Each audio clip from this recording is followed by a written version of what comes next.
তাহেরি সাহেবরে মামলা দিছে, হিরো হয়েছে, জিরো হয় নাই।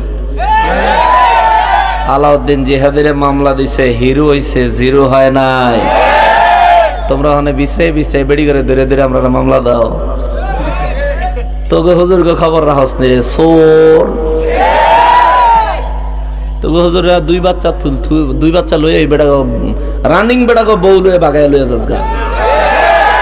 তালাক দিতে টাইম দেয় না, ঈদ তো পালন করতে টাইম দেয় না। এই ব্যাপারে কোনো ওয়াজ নাই। হে গো হেরা ভিডিও করে আমাকে বিরুদ্ধে। কর কর কর, কিছু একটা তো করতেই নাকি, কাম কর, নাহলে তুই আবার ফেন্সি ডিলে ব্যবসা ধরবি যে সোত তুই। আল্লাহ হেদায়েত দেখ, জোরে করে আমিন। সমাজের একটা মানুষ যদি দোষী হয়, তার সমালোচনা করলে এই লোকটা কি ভালো হইব না আরো খারাপ হইব? খারাপ হইব। কোন একটা মানুষ যদি অপরাধ করে, তার অপরাধটা তুলে ধরে সত্য কিনা যাচাই করবেন। আমি বলে 8টা 10টা বিয়ে করছি। কি অবস্থা চেয়ারম্যান সাহেব, বুঝছেন? কিন্তু অতটি বিয়ে করলাম, একটা মামলা হইল কে? চিন্তার ব্যাপার না। তবে একটা না মামলা দিছে, বাহিরি তো থাকবো। আজকে লাইভও কইছিলাম, বলে হেডি বিশ্রায় বাইর করে আমাকে বাইর পাঠাই দিও। কি মুসিবত, কি মুসিবত। যাই হোক বাবাজি, মনে রাখবেন, আপনি যদি ব্যবসা করেন, আপনার ব্যবসায়ী প্রতিপক্ষ থাকবে। আপনি যদি চাকরি করেন, আপনার চাকরির প্রতিপক্ষ থাকবে। আমার ভাই চেয়ারম্যানই করে, চেয়ারম্যানের প্রতিপক্ষ আছে। যিনি মেম্বারই করেন, তিনি মেম্বারের প্রতিপক্ষ আছে। প্রত্যেকটা মানুষের নিজের কর্মের প্রতিপক্ষ থাকে, আমাদেরও প্রতিপক্ষ আছে। তবে চেয়ারম্যান সাহেবের প্রতিপক্ষ যে চেয়ারম্যান সাহেব, ওনাদের আবার বাইরে যাই হোক, ভিতরে কিন্তু ওনারা ভালো আছে। বিশ্বাস হয়নি? তলে তলে হেরা কিন্তু ঠিক। বিশ্বাস হয়নি? নিজের চোখে দেখে আইছি। আওয়ামী লীগের বিএনপি ফিডে মাথা ফাটাফাটি করে না। আওয়ামী লীগের বিএনপি দুই নেতা একসাথে এক ছেলে দেখাইছি। এক ছেলে দুইজনে কি সুন্দর করে, একজনে টমেটো কাটে, একজনে সালাদ বানায়, আরেকজনে মুড়ি বানায়, আরেকজনে পেঁয়াজ কাটে, সরষের তেল দেয়, ধনিয়া পাতা দেয়। আমি কি ভাই আপনাকে লেগে বাইরে দিয়ে মানুষ সব কোরবান হয়ে যাইতেছে, আর আপনারা কেন কয়? আরে না, মানুষের কি আমরা কইছি নাকি লেগলি করতে? আমি ভাই আপনাকে কথা আমি বাইরে গিয়ে কমু, কইেন কিন্তু নাম কইেন না, নাম কইতো মানা করছে। তো আমরা এলাম বোকা, সমাজের সাধারণ মানুষগুলো আমরা এলাম বোকা। হেরারা কি আরামে আছে? জেলো গিয়েও হেরার কোনো ঝগড়া নাই। দুইজন এক রুমে থাকতেছে, খাইতেছে, এক বিছানায় পাশাপাশি ঘুমাইতেছে, কিন্তু আমরা মারামারি করি। রাজনৈতিক ব্যক্তিদেরও একজনের প্রতি আরেকজনের সদয়তা আছে, কিন্তু আমাদের আলেমদের মধ্যে যারা আলেমের রূপ ধইরা ইহুদিদের দালালি করে, এরা যে কোনো কিছু কইরা হইলেও হক একজন আলেমকে কলঙ্কিত করার চেষ্টা করে। এটা ইতিপূর্বে বহুতবার করছে, করে ফেল হইছে, এবার কইরা যাক এরা সাকসেস হয়েছে। তাও এমন সাকসেস হয়েছে, বেশি সুবিধা না, সাকসেসের ডগ। ইনশাআল্লাহুল আজিজ, আমি নিজের গুণ গাওয়ার জন্য এখানে আসিনি। তবে যেহেতু আজকেই বাইরেছি, আমি আজকে মাহফিলে সরাসরি আসলাম শুধু এ কারণে যে আমি যে বাইরেছি, আর বাইরে যান আমি ওই যুদ্ধের ময়দান থেকে ফালায়া যাই নাই, যেখানে ছিলাম সেখানে আবার ফিরে এসেছি। এটা একটু জানান দেওয়ানের লেগিয়া। শুধু আজকে নয়, আমি বলেছি মৌত পর্যন্ত, মৌতের পরেও কিয়ামত পর্যন্ত টাইম দিলাম। আমি যত ওয়াজ নসিহত করেছি, কোরআন সুন্নাত দলিল দিয়ে যত কথা বলেছি, কোনো মায়ের পুত যদি মোকাবেলা করতে পারো, দলিল নিয়ে আমার সামনে আসো। চক্রান্ত ষড়যন্ত্র কইরো না, চক্রান্ত ষড়যন্ত্র কইরো না। কেউ চক্রান্ত ষড়যন্ত্র করে লাভবান হতে পারে নাই, তোমরাও হতে পারবা না। ঠিক কিনা বলেন? ক্যাসিনোর ব্যবসা করে জেলখানা ঢুকে গেছে আমাদের দেশ, করোনার ব্যবসা করে জেলখানা ঢুকে গেছে, সপ্তাহে দেখেছি, দেওয়া হয়েছে, দেখাইলাম। তো যাই হোক, ওটা একটা জগৎ বাবা। আজকে আমি কোরআন শরীফে সূরাতুল মুমিনুনের 12 নম্বর আর 13 নম্বর আয়াতে কারিমা তেলাওয়াত করছি। জেলখানায় যাওয়ার পরে কিছু জিনিস ফিল করলাম। 1 নাম্বার, পুরুষদের জেলখানায় মেয়ে লোক নাই। 2 নাম্বার, মোবাইল ফোন নাই। 3 নাম্বার, রোজগারের চিন্তা নাই। 4 নাম্বার, খাবার ব্যবস্থা হবে কি হবে না কোনো চিন্তা নাই। কাজ একটা বাকি থাকে, শুধু ঘুমাইবেন আর খাইবেন। আর যদি আপনি মুসলমান হন 24 ঘন্টা আল্লাহর ইবাদত করবেন। সুবহানাল্লাহ। আরো একটা জিনিস চিন্তা করলাম, কত তাগড়াই যুবক বাথরুমে গিয়া বসে বসে কান্দে, জানালার পাশে বসে দাঁড়ায় দাঁড়ায় কান্দে, জেলের দরজার শিক ধরে ধরে কান্দে। কেন কান্দ?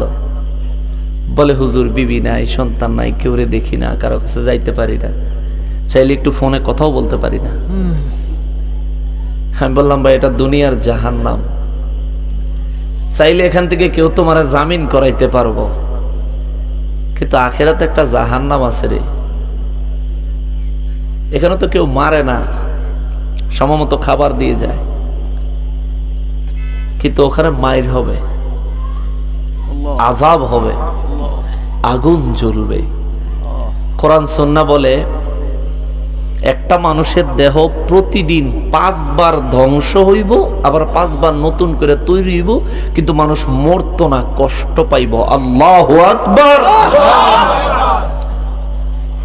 দুনিয়ার জেলখানায় যারা গেছে, এটা দুনিয়ার মধ্যে একটা আলাদা জগৎ। তো আসিলাম 26 তারিখের দিনা, আজকে কয় তারিখ?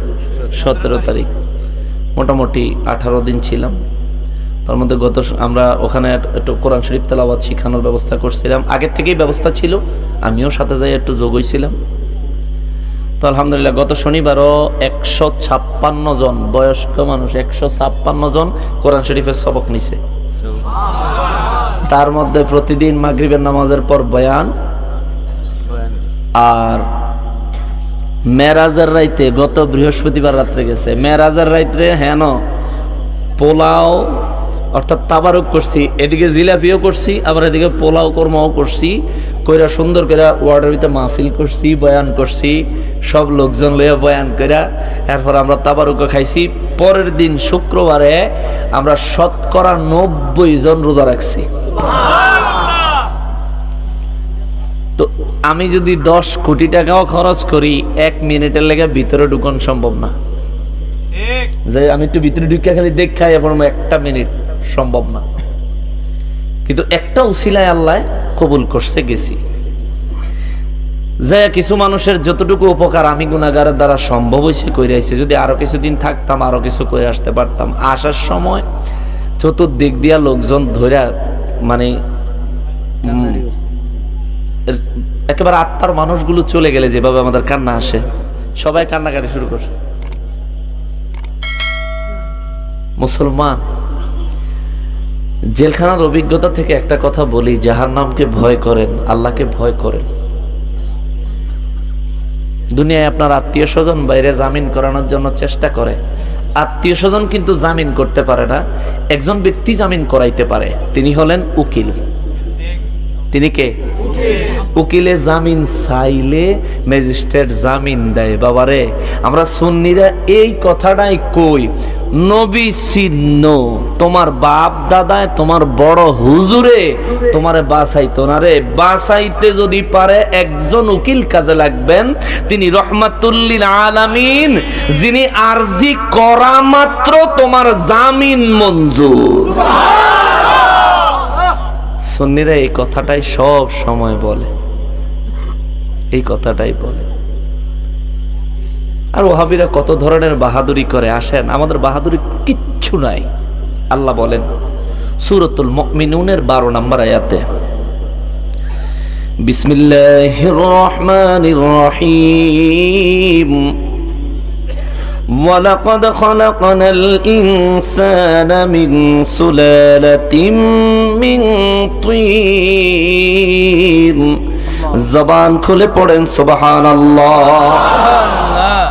রব্বুল আলামিন সূরাতুল মুমিনুনের 12 নম্বর আয়াতে কারিমায় আমার আল্লাহ বলেন, নবী গো, ও রহমাতুল লিল আলামিন, পৃথিবীর মধ্যে যারা মুমিন হতে চায়, গো নবী মুমিন হতে চায়, তাদেরকে বলেন তারা যেন আত্ম অহংকারকে বিলীন করে দেয়, নিজেরে যেন বিনয় করে, তারা যেন কারো সামনে অহংকার না করে, তারা যেন ধৈর্যশীল হয়, তারা যেন নিজের লজ্জাস্থানকে হেফাজত করে। গো নবী, ও নবী, তাদেরকে বিশেষ করে বলবেন তারা যেন নিজের অহংকারকে বিলীন করে দেয়, অহংকারকে রিমুভ করে দেয়, ডিলিট করে দেয়।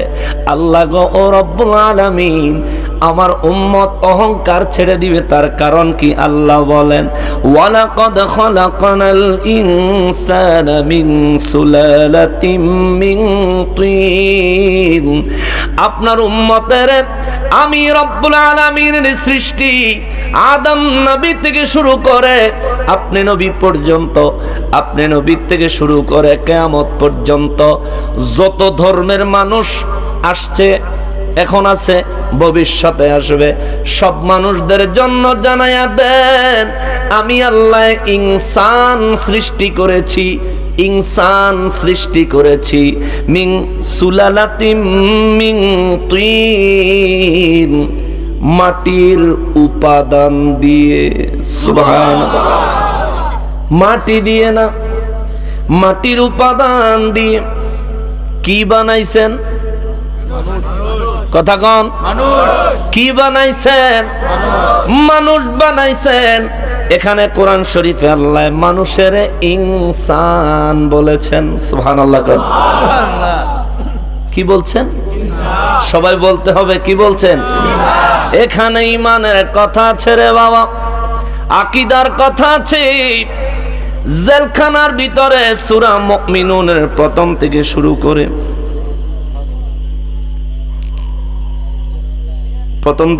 করে 22 নম্বর আয়াতে কারিমা পর্যন্ত একে একে প্রতিদিন মাগরিবের নামাজের পর বয়ান করে শোনাইছিলাম। মারহাবা কর, বয়ান করে প্রতিদিন শোনাইছি। 22 নম্বর আয়াত পর্যন্ত গেছি।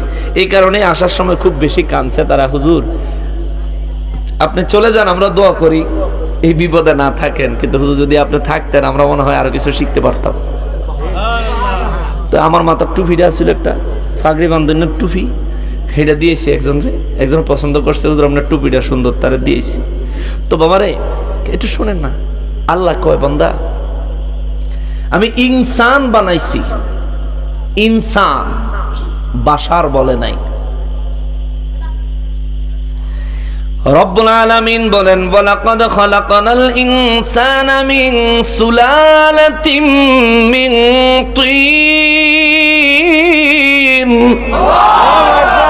আল্লাহ কয় আমি ইনসান বানাইছি মাটি দিয়া না, মাটির উপাদান হইতে। মাটির উপাদান কারে কয়?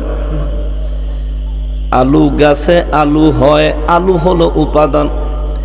আম গাছে আম হয়, আম হলো উপাদান। তাল গাছে তাল হয়, তাল হলো উপাদান।